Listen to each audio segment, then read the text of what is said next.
અમદાવાદના રખિયાલ વિસ્તારમાં આવેલા સુપ્રસિદ્ધ જય ચકુડિયા મહાદેવ મંદિર ખાતે શ્રાવણ માસ નિમિત્તે વિવિધ ધાર્મિક કાર્યક્રમોનું ભવ્ય આયોજન કરવામાં આવ્યું છે।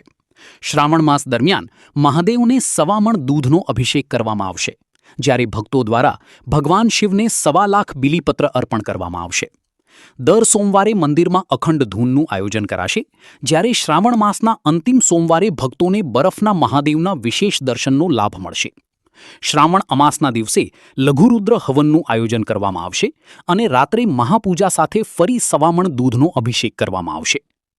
આ ઉપરાંત રક્ષાબંધનના પવિત્ર દિવસે ઘીમાંથી બનાવેલા શિવ પરિવારના વિશેષ દર્શન યોજાશે, જ્યારે જન્માષ્ટમીની રાત્રે મંદિરમાં ભવ્ય કૃષ્ણ જન્મોત્સવની ઉજવણી કરવામાં આવશે। જે રાવલ, ટ્રસ્ટી ચકુડિયા મહાદેવ મંદિરના શું કહે છે, આવો સાંભળીએ। શ્રાવણ મહિનો ધામધૂમથી ઉજવાય છે દર વર્ષની જેમ। એમાં 12 જ્યોતિર્લિંગ છે, મોટું શિવલિંગ છે, ફૂલોથી શણગારવામાં આવે છે। મંદિરમાં એન્ટર થતાં દરેક ભગવાનના મંદિર છે, બરિયા બાપજી, સાઈનાથ બાબા, રામ દરબાર, કેવટ પ્રસંગ, ઋષિકેશ મહાદેવ, શનિદેવ દાદા અને 12 જ્યોતિર્લિંગ।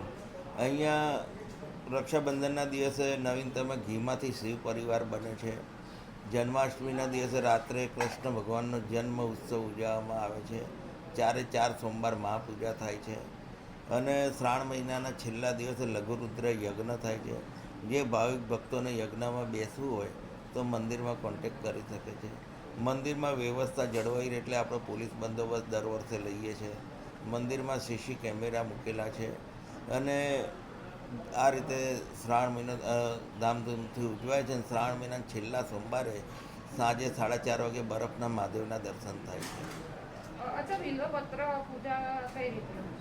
અહીંયા કોઈ આપણે 1.25 લાખ બિલીપત્ર ચડે છે।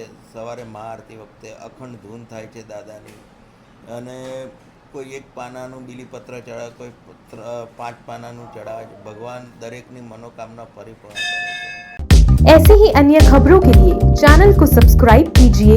खबरों का नोटिफिकेशन पाने के लिए बेल आइकॉन को जरूर दबाएं।